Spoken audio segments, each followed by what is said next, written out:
بسم اللہ الرحمن الرحیم۔ السلام علیکم ناظرین کرام۔ صدقہ کسے کہتے ہیں اور صدقہ کرنے کے کیا فوائد ہیں؟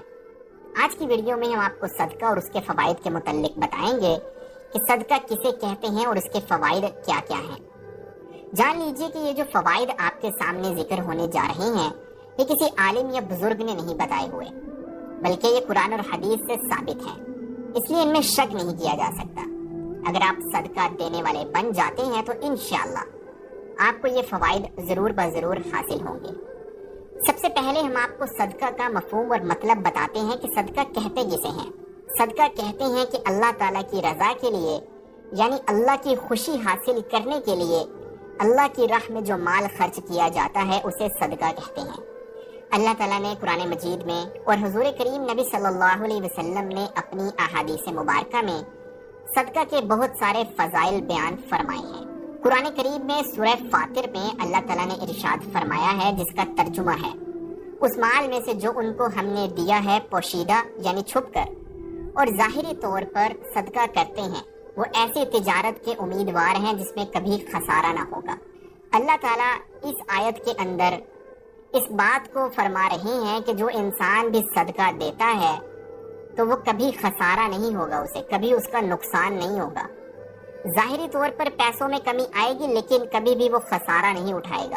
ایک حدیث پاک میں حضور نبی کریم صلی اللہ علیہ وسلم کا ارشاد مبارک ہے، جو شخص حلال کمائی میں سے ایک کھجور کے برابر صدقہ دیتا ہے تو اللہ تعالیٰ اس کو اپنے دائیں ہاتھ سے قبول فرماتے ہیں، پھر صدقہ کرنے والے کے لیے اس کی پرورش ایسے کرتے ہیں جیسے تم میں سے کوئی شخص اپنے بچڑے کی پرورش کرتا ہے، یہاں تک کہ وہ صدقہ ایک پہاڑ کی مانند ہو جاتا ہے۔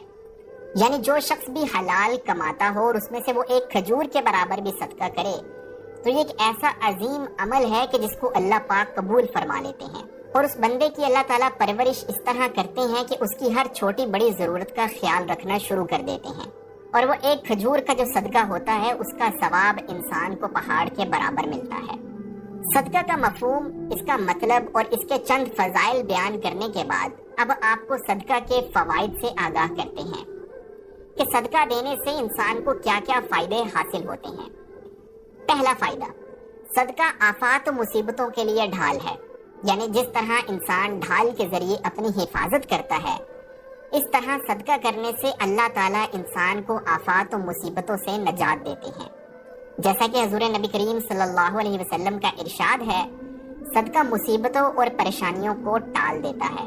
اس لیے اگر آپ صدقہ دینے والے بن جائیں، آپ پر کوئی آنے والی مصیبت یا آفت ہو جو کہ شاید آپ کی تقدیر میں لکھی ہوئی ہو یا کسی بھی وجہ سے وہ آپ کی زندگی میں آ سکتی ہو، تو اللہ تعالیٰ صدقے کی برکت سے اس پریشانی مصیبت کو ٹال دیتے ہیں۔ دوسرا فائدہ، صدقہ کرنے سے انسان کی عزت و ناموس کی حفاظت ہوتی ہے۔ انسان جب اللہ کی راہ میں اپنا حلال مال صدقہ کرتا ہے تو اس کے بدلے میں اللہ تعالیٰ انسان کی عزت میں برکت عطا فرماتے ہیں اور اس کی عزت کی حفاظت فرماتے ہیں۔ تیسرا فائدہ، صدقہ ہر قسم کی بیماری کا شافی علاج ہے، یعنی انسان کو اگر کوئی بیماری لاحق ہو اور کسی قسم کا کوئی علاج کارآمد نہ ہو رہا ہو تو صدقہ ایک ایسا عمل ہے جس کے ذریعے سے اللہ تعالیٰ ہر بیماری کو دور کر دیتے ہیں۔ جان لیجئے کہ اللہ تعالیٰ نے دنیا کے نظامات کو اسباب کے ساتھ جوڑا ہے۔ اگر کوئی انسان بیمار ہوتا ہے اس کو کسی ڈاکٹر کو دکھانا چاہیے، دوائی لینی چاہیے، اس کا علاج کروانا چاہیے اور ساتھ ساتھ صدقہ دینا چاہیے۔ صدقہ دینے کا فائدہ یہ ہوگا کہ اس کو بیماری سے جلد شفا مل جائے گی۔ چوتھا فائدہ، صدقہ کرنے سے اللہ تعالیٰ انسان کے مال میں زیادتی اور برکت عطا فرماتے ہیں۔